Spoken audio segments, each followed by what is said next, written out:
페이지입니다. 31장 7절부터 14절까지 앉으시 교독하겠습니다.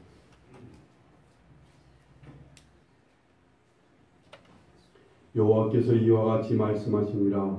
너희는 여러 민족의 앞에 서서 야곱을 위하여 기뻐 외치라. 너희는 전파하며 찬양하며 말하라. 여호와여 주의 백성 이스라엘의 남은 자를 구원하소서 하라. 보라, 나는 그들을 북쪽 땅에서 인도하며 땅끝에서부터 내리리라. 그들 중에는 여인과 다리 없는 사람과 잉태한 여인과 세상의 여인이 함께 있으며 큰 무리를 이루어 이곳으로 돌아오리라. 그들이 울며 돌아오리니 나의 인도함을 받고 간구할 때 내가 그들을 넘어지지 아니하고 물 있는 계곡의 굳은 길로 가게 하리라. 나는 이스라엘의 아버지요 에브라임은 나의 장자니라. 이스라엘이여, 너희는 여호와의 말씀을 듣고 먼 산에 전하여 이르기를 이스라엘을 흩으신 자가 그를 모으시고 목자자 그 양떼에게 행한 같이 그를 펼치시리라. 여호와께서 야곱을 구원하시되 그들보다 강한 자의 손에서 속량하셨으니 그들이 와서 시온의 높은 곳에서 찬송하며 여호와의 곧 식과세 포도주와 기름과 어린 양의 때와 수의 때를 얻고 크게 기뻐하리라. 그 심령은 늙은 동상 같겠고 다시는 근심이 없으리로다 할지어다. 그때 처녀는 춤추며 즐거워하겠고 청년과 노인은 함께 즐거워하리니 내가 그들의 슬픔을 돌려서 즐겁게 하며 그들을 위로하여 그들의 근심으로부터 기쁨을 얻게 할 것입니다. 내가 기름으로 제사장의 마음을 흡족하게 하며 내 복으로 내 백성을 만족하게 하리라. 여호와의 말씀이니라. 오늘 우리가 참 역사에서 참 중요한 시점에 우리 서 있습니다. 특히 오늘은 6월 10일 60 민주화 행정이 있었던 그런 날이죠. 1987년에 전두환 대통령이 정권을 이양할 때 투표하지 말고 국민들이 어렵게 투표할 것 없이 대표 몇 명이 투표해서 대통령을 뽑자고 하는 그런 법을 선포했습니다. 예전에 유신헌법하고 비슷한 거죠. 박정희 대통령 때 유신헌법하고 비슷한 법을 선포하자 곳곳에서 많은 사람들이 일어났어요. 그게 무슨 소리냐고. 대통령을 국민이 직접 뽑아야지.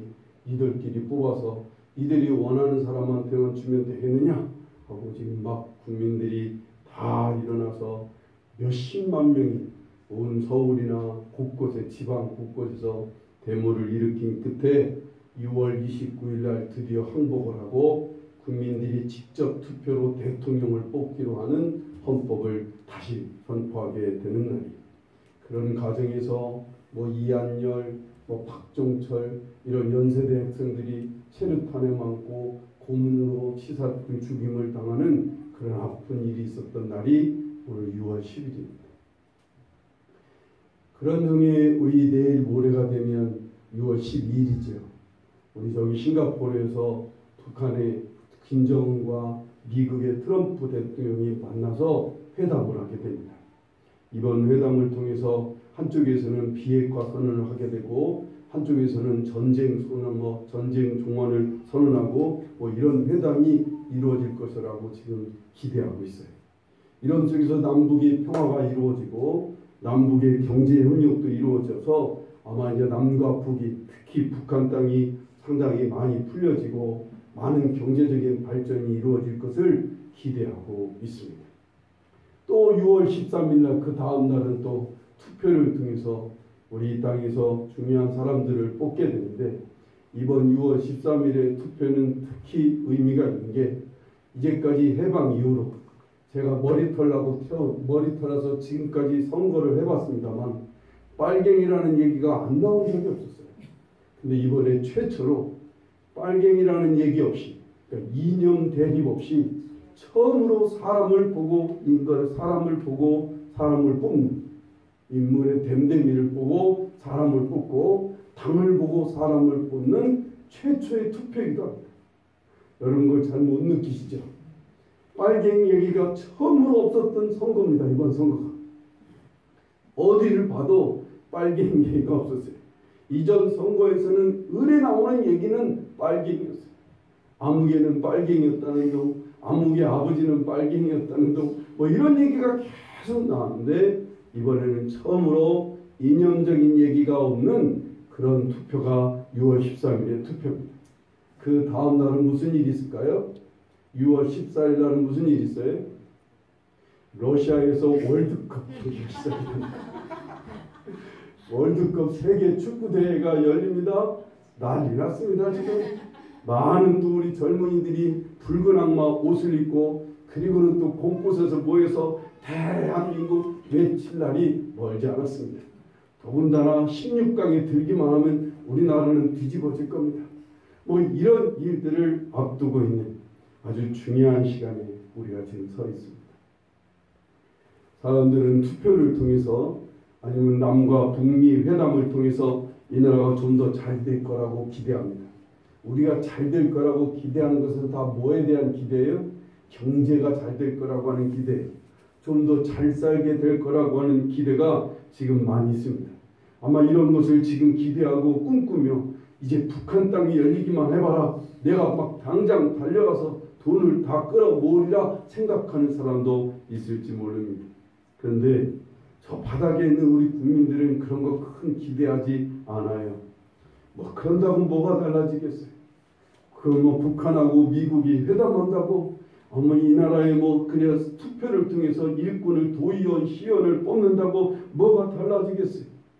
아직도 이 땅에는 갑질하는 사람들이 각 곳에 넘치고 있습니다.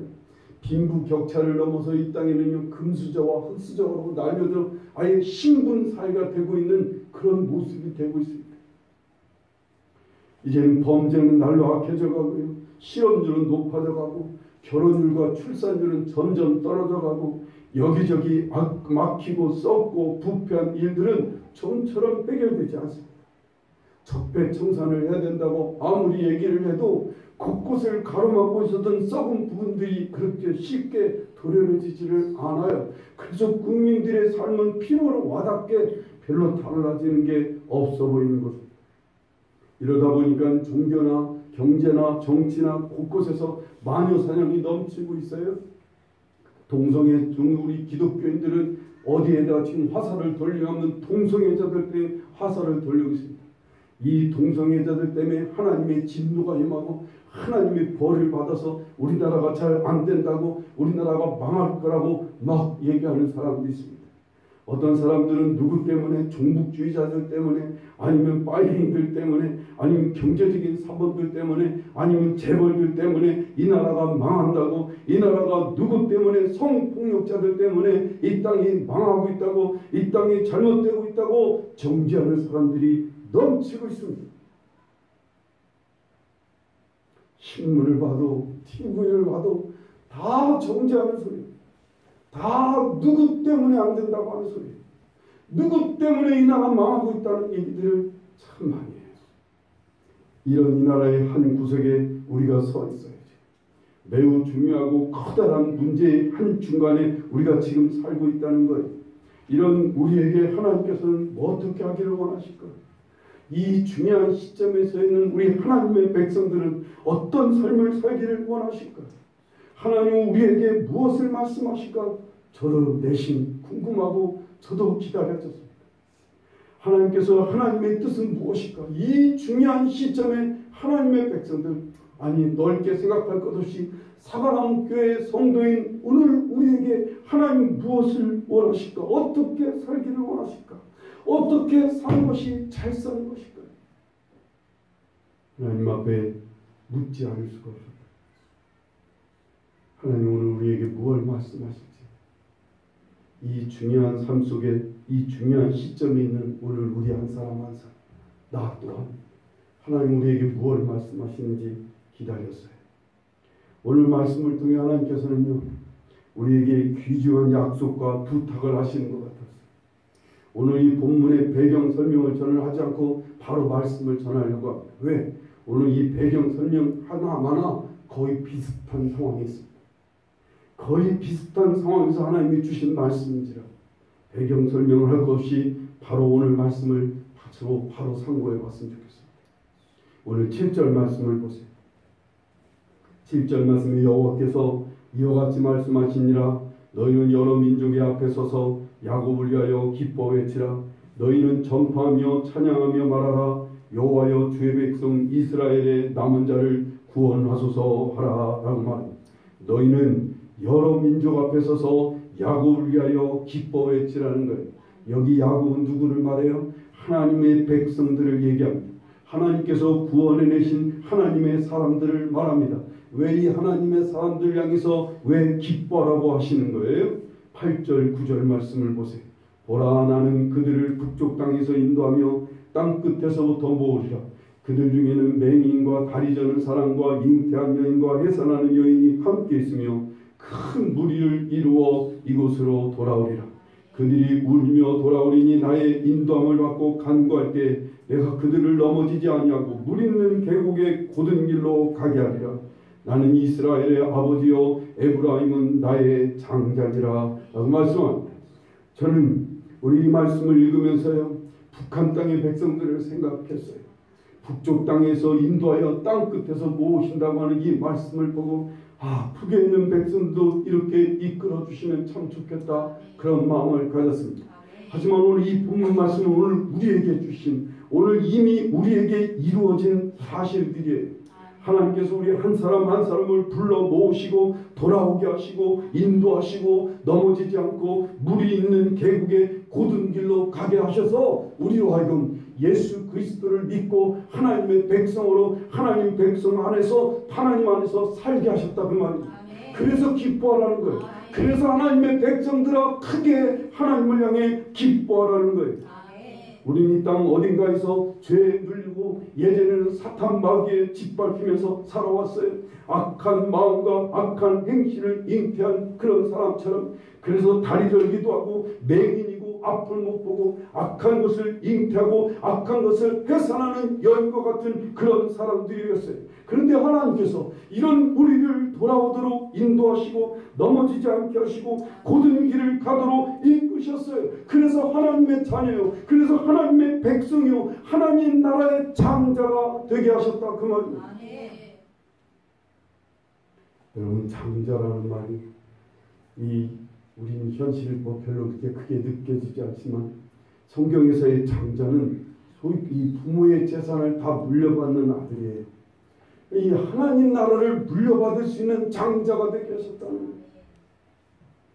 10절을 보세요. 이방들이여 너희는 여호와의 말씀을 듣고 먼 섬에 전파하여 이르기를 이스라엘을 흩으신 자가 그를 모으시고 목자가 그 양떼에게 행함같이 그를 지키시리로다 라고 말합니다. 흩어진 양들, 길 잃고 목자 잃고 방황하는 우리를 하나님께서는 모아주시고 우리의 목자가 되셨단 말이에요. 우리에게 목자를 허락하셨어요. 그 목자가 누구예요? 예수 그리스도잖아요. 이 우리의 양 같은 우리 주님은 선한 목자가 되셔서 양을 위해 죽어주실 만큼 우리를 사랑하시고 우리를 붙들으시고 이끄시는 목자 되시는 주님이 주님께서 우리에게 오신 거예요. 하나님께서는 예수 그리스도를 목자로 나에게 보내셔서 그 목자 되신 주님이 나를 건져내셨단 말이에요. 여러분 한 사람 한 사람을 죄악에서 오늘 이 어두운 세상에서 흑암의 세상에서 우리를 한 사람 한 사람 건져내셔서 지켜주셨다는 거예요. 그래서 11절을 보세요. 여호와께서 야곱을 구원하시되 그들보다 강한 자의 손에서 속량하셨으니 라고 말씀합니다. 이 속량이라는 단어는 이스라엘 사람들에게 아주 특히 그들한테 아주 있는 일, 우리에게는 별로 해당되지 않는 말이기도 해요. 이스라엘 사람들은요, 내가 어려움이 있어서 누군가에게 돈을 빌리면 집을 담보하거나 자기 식구들을 담보해서 돈을 빌립니다. 그런데 돈을 갚지를 못해요. 그러면 오늘 우리나라 같으면 어떻게 돼요? 돈을 빌렸는데 돈을 갚지 못하면 내 가진 재산, 내게 있는 그 담보로 맡긴 애들은 어떻게 돼요? 그냥 아무나 은행에 넘겨서 경매로 누구나 돈 있는 사람이 아무나 사갈 수가 있게 되는 거예요. 근데 이스라엘은 그것을 조금 보호하기 위해서 그렇게 하지 않고 가장 가까운 친척이 그 재산을 사게 돼 있어요. 그 빚진 자에게 가장 가까운 친척이 그 집의 빚을 다 갚아서 자기가 돈을 치러서 그 집에 있는 그 담보물을 다 사게 돼 있어요. 그게 재산이든 그게 그 집의 식구든 그 친척이 사게 됩니다. 그리고는 그 친척에게 결정을 맡겨요. 그 친척이 그 빚진 자에게 다시 그 재산을 돌려주든지 그 친척이 자기 것으로 삼든지 하게 됩니다. 이때 마음 좋은 친척이, 정말 믿음 있는 이 친척이 자기가 돈 주고 산 이 빚진 자의 모든 담보물을 다시 그대로 그 사람에게 돌려주는 거예요. 이걸 속량이라 그래요. 그들은 이 속량이라는 단어가 아주 절실한 단어예요. 너무나 고마운 단어예요. 고마운 단어예요. 우리 주님은 우리를 그렇게 속량하셨다는 거예요. 강한 자의 손에서 우리를 속량하셨어요. 예수 그리스도께서는 우리의 죄값을 치르기 위해 당신이 친히 십자가에 피 흘려 죽어주시고 우리의 죄값을 치워주셨어요. 그리고는요, 우리에게 생명을 주시고는 다시 생명을 주어놓고 니들 마음대로 자유롭게 인간답게 살라고 우리를 살게 하시는 목자가 되셨다는 거예요. 이제 이렇게 목자가 되셔서 우리에게 생명을 주시고 내가 또한 자유롭게 살게 하시는 우리 주님께서요, 그냥 살게 내버려 두시겠어요? 아니에요. 그러면 목자가 아닌 거예요.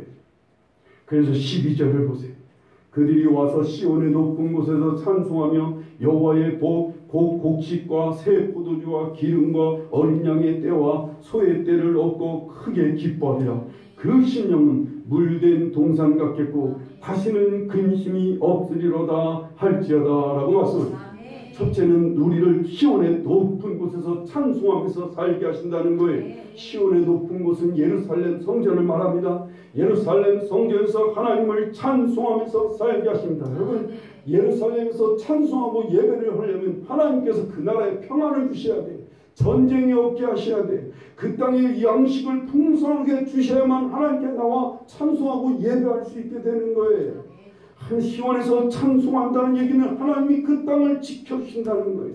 두 번째는 하나님의 복을 받고 크게 기뻐하게 하신다고요. 세 번째는 그 심령은 물된 동산 같아서 전혀 다시는 근심이 없는 삶을 살게 하신다는 거예요. 그 구체적인 모습이요, 13절 14절에 이제 하나님 그렇게 물된 동산 같고 기뻐 찬송하며 하나님의 복을 받고 사는 모습을 13절 14절에 구체적으로 말씀하고 있습니다. 보세요. 그때 처녀는 춤추며 즐거워하겠고 청년과 노인은 함께 즐거워하리니 내가 그들의 슬픔을 돌려서 즐겁게 하며 그들을 위로하여 그들의 근심으로부터 기쁨을 얻게 할 것입니다. 내가 기름으로 제사장들의 마음을 흡족하게 하며 내 복으로 내 백성을 만족하게 하리라. 여호와의 말씀이니라 말씀합니다. 근심과 슬픔을 없애고 그리고는 기뻐하고 즐거워하며 흡족하고 만족하게 하시는 거예요. 이건 다 어디에 역사하시는 거예요? 기쁨과 흡족과 만족은 다 어디에 있는 거예요? 우리의 마음에 있는 거잖아요. 우리의 심령에 있다 그 말입니다. 왜 그 심령이 그렇게 기뻐하고 만족하고 흡족할까요? 그 심령이 물된 동산 같게 하셔서 그렇게 하신다는 거예요. 물된 동산 같게 하시니까 그 심령이 즐겁고 기쁘고 만족하고 흡족하게 하시겠다. 아무리 동산이 크고 멋있고 아름답게 꾸며도요, 그 동산에 물이 공급되지 않으면 그 동산은 썩어갑니다. 그 동산은 죽어갈 수밖에 없어요. 그리고는 그 죽어간 그 동산에는 늑대나 승냥이만 간뜩 판을 치는 그런 동산이 될 수밖에 없는 거예요. 그러나 그 동산에 물이 잘 공급되면 그 동산은 푸르고 아름답고 풍성한 열매들이 그리고 풍성한 것들이 넘치는 동산이 되는 거예요. 그러니까 그 동산이 메마르지 않냐고, 그 동산이 아름다운 동산이 되니까 식물이나 동물이나 사람들이 거하기 좋은 동산이 되는 거예요. 이스라엘 백성들은요, 왕이나 백성들이요 살기 좋아지면 나타나는 현상이 뭐냐면 하나님을 멀리합니다. 하나님을 무시합니다. 나중에는 하나님을 섬기는 것을 아주 가볍게 여깁니다. 그리고는 하나님을 경멸하기까지 했어요. 하나님을 무시하는 것을 넘어서 하나님을 경멸하기까지 하게 됐어요. 그들이 먹고 살만해지면 꼭 그래요. 이스라엘 백성들이 먹고 살만하고 잘 살게 되면 그들은 기어이 하나님을 무시합니다. 하나님을 경멸하기까지. 그리고 그 동산에서 맨날 즐기고 먹고 마시고 그리고 자기들 나름대로 바벨탑을 쌓기에 바빴어요. 그러다 보니까 그 동산이 메말라지는 거예요. 그 동산이 황폐해지는 거예요. 그 동산이 그러다 보니까 외적의 침입을 받고 기어이 그 동산이 완전히 망해버리는 거예요. 남의 나라한테 빼앗기고 포로로 잡혀가고 나라를 잃어버려 아예 동산 자체도 없어져 버리는 불행을 겪게 됩니다. 하나님께서는 예레미야 선지자를 통해 이 일에 대해서 이렇게 말씀하셔요. 예레미야서 2장 13절에 내 백성이 두 가지 악을 행하였으니 고 그들이 생수에 근원되는 나를 버린 것과 스스로 웅덩이를 판 것인데 그것은 그 물을 가두지 못할 터진 웅덩이들이니라 라고 말씀합니다. 왜 이스라엘 백성 너희들이 망하느냐? 왜 너희들의 동산이 이렇게 황폐되고 버림받았느냐? 그건 생수에 근원되는 나를 버렸기 때문에 하나님을 버리고 하나님을 외면했기 때문에 너희들이 동산에는 물을 가두지 못하는 동산이 됐다는 거예요. 시편 1편에 복 있는 사람에 대해서 말씀하시는데 시편 1편 3절에 저는 시냇가에 심은 나무가 시절을 쫓아 과실을 맺으며 그 잎사귀가 마르지 아니함 같으니 그 행사가 다 형통하리라. 정말 복 있는 사람은 그 뿌리가 어디에 있어요? 시냇가에 뿌리를 내리고 있단 말이에요. 시냇가에 그 뿌리를 내려 늘 그 시냇가에서 물을 대니까 그 동산은 마르지 않은 거예요. 그러니 날마다 과실이 맺혀지고 행사가 형통할 수밖에 없는 거예요. 그런데 물된 동산이 아닐 때는 어떻게 돼요? 그 정반대의 일이 생기는 거예요. 하나님께서는 당신의 백성들을 속량하셔서 목자가 되셔서 어떻게 되기를 바라시는 거예요? 우리 백성들이 물된 동산같이 되어서 하나님이 주시는 복을 누리고 기뻐하고 즐거워하며 만족하고 흡족하게 살기를 바라시는 거예요. 물된 동산은 어떻게 이루어지는 거예요? 생수의 근원이 되신 하나님께 뿌리를 내리는 삶을 사는 거예요. 하나님께 뿌리를 내린다는 게 뭐예요? 하나님을 섬기는 거예요. 하나님을 높이는 거예요. 하나님을 우선하는 거예요. 하나님의 법을 따라 살아가려고 하는 거예요. 오늘 우리에게는 예수 그리스도를 쫓아 사는 거예요. 예수 그리스도의 중심으로 살아가려고 주님의 말씀을 쫓아 행하는 삶을 살아가는 게 이게 물된 동산인 거예요. 가정에 물된 동산 같은 성도가 하나만 있어도 그 가정은 막 살아납니다.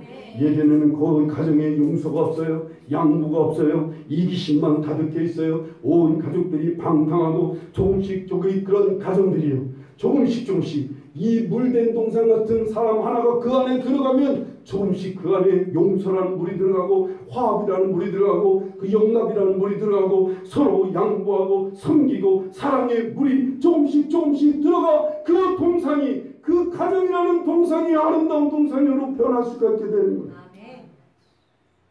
그런데 이 물된 동산 같은 사람 하나도 없어요. 그 가정이 예수 믿는다고는 하는데 아무도 하나님께 뿌리를 내리지 않아요.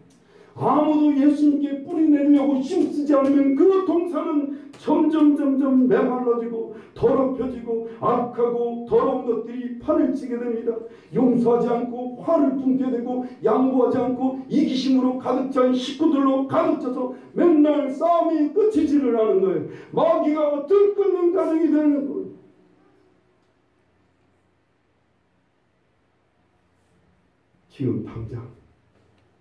지금 당장 그 동산에 먹을 것이 있다고 그 동산이 지금 좋은 동산인 줄 착각하는데 그 동산에 물이 끊어지면 그건 이미 죽은 동산이에요.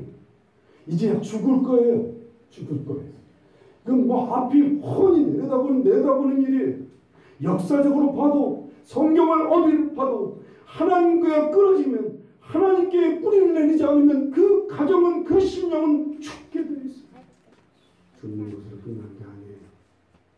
한번 동산에 물이 없어서 황폐해지면 이제 더럽고 추한 짐승들만 넘치게 돼요. 오늘 이 나라가 지금 이런 참 중요한 시점에 서 있어요. 남북이 화해하고 경제가 살아나든 축구가 16강에 들든 말든 여러분 이 땅이 정말 각각 좋은 일꾼을 뽑아서 나라가 잘 될 것 같지. 그러나 물된 동산 같은 사람들이 많지 않으면 이 나라는 곧 황폐해질 거예요. 이 나라는 경찰도도 막을 수가 없고 군인으로도 막을 수 없는 죄악과 범죄가 악하고 더럽고 추한 것들이 범람하게 될 거예요.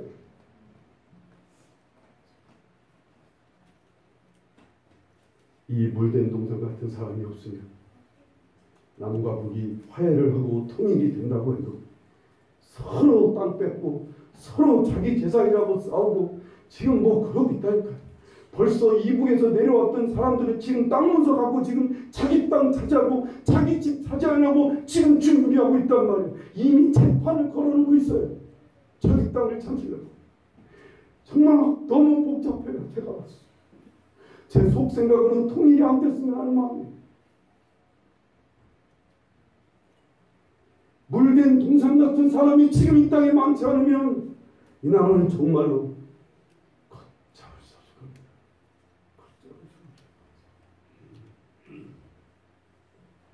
어쩌면 이 나라의 운명을 누가 쥐고 있어요? 물된 동산 같은 성도들이 쥐고 있다는 것을 믿으시기 바랍니다. 어떤 나라든 하나님이 붙잡아 주셔요. 어떤 가정이든 하나님이 잡아주셔요. 그 하나님이 잡아주시면 그 하나님의 복과 은혜가 임하려면 하나님께 줄을 서야 돼요. 하나님께 뿌리를 내려야 돼요. 그 생수의 근원이 되신 하나님께 뿌리를 내리지 않으면 그 동산은 죽어요. 그 나라도 죽고 그 가정도 황폐화될 수밖에 없어요.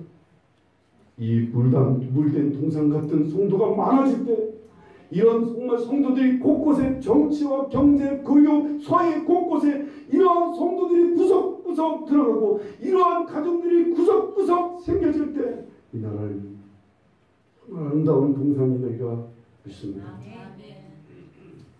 13절 14절을 우리 다시 한번 볼까요? 그때 처녀는 춤추며 즐거워하겠고 청년과 노인은 함께 즐거워하리니 내가 그들의 슬픔을 돌려서 즐겁게 하며 그들을 위로하여 그들의 근심으로부터 기쁨을 얻게 할 것이므라. 내가 기름으로 제사장들의 마음을 흡족하게 하며 내 복으로 내 백성을 만족하게 하리라. 여호와의 말씀입니다. 여러분 처녀와 청년과 노인이 어떻게 즐거워요? 함께 즐거워야 되는 거예요. 함께. 처녀끼리 즐거워하는 게 아니라 청년들끼리 재밌게 노는 게 아니라 처녀와 청년과 노인들이 함께 즐거워야 되는 거예요. 그건 누가 하시는 거예요? 하나님이 하시는 거예요. 요셉이라는 사람 하나가 물된 동산 같은 요셉이라는 한 사람이 보디발 장군의 집에 들어갔더니 그 보디발 장군의 집 전체가 다 복을 받습니다. 그 사람 하나가 감옥에 들어갔더니 감옥에 있는 전체 죄수들이 이 요셉으로 인하여 하나님의 은혜를 입습니다. 이 물된 동산 같은 요셉 한 사람이 애굽 나라의 총리가 되더니 애굽 전체가 다 가뭄 속에서 살아납니다. 이렇게 중요합니다. 여러분과 제가 더 하나님을 잘 섬기고 정말 하나님께 뿌리를 내리게 힘쓰는 것. 주의 말씀을 귀를 기울이고 힘써 주님을 따르며 무엇보다도 주님을 무선하는 것. 내 삶의 중심이 무엇으로 움직이는 거예요? 하나님 중심으로 움직여가는 거예요. 내가 하나님 중심으로 살아가는 거예요. 하나님을 중심으로 내 삶이 이끌어져 가는 거예요. 내 모든 삶의 중심은 하나님에 있어야 되는 거예요. 왜? 하나님이 내 생수의 근원이시니까. 하나님께서 나에게 내 가정에 생수를 주시는 분이니까. 이 생수가 없으면 나는 죽으니까. 우리 그렇게 믿고 열심히 주님께 뿌리내리는 일에 힘쓰는 여러분과 제가 되기를 간절히 바랍니다. 우리가 이 나라의 일을 참견할 수는 없어요. 우리가 이 땅의 일을 어떻게 좌지우지할 수가 없어요. 실은 가정 하나조차도 우리는 내 마음대로 갈 수가 없어요. 그런데 우리는 그렇게 가정이 어려워지고 황폐해질 때마다 이 나라가 황폐해지는 모습을 볼 때마다 우리 뭐에 힘써야 돼? 더욱 하나님께 뿌리내는 좌로나 우로나 흔들림없이 하나님을 더 경배하고 하나님을 더 높여드리고 하나님 앞에 더 낮아져서 하나님 말씀에 귀를 기울이려고 하나님의 뜻대로 살려고 귀를 기울이며 주님의 뜻을 쫓아가는 삶에 힘쓰는 것. 하나님을 가볍게 여기지 않아야 돼요. 하나님을 무시하지 말아야 돼요.